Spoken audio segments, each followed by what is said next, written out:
Hello everyone, my name is Dr. Varnaka. Welcome to my YouTube channel.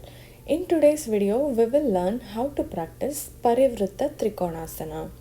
This asana tones your legs and also stimulates your abdominal organs.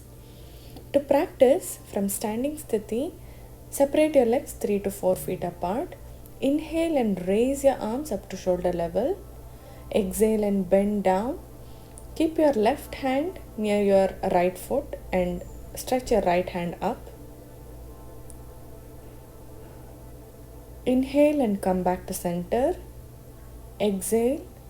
We'll practice the same on the other side. Place your right hand near your left foot and stretch your left hand up. Maintain with normal breathing.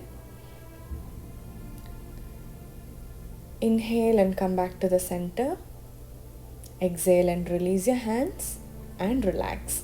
If you found this video useful, like, comment and share, and make sure you subscribe to my channel.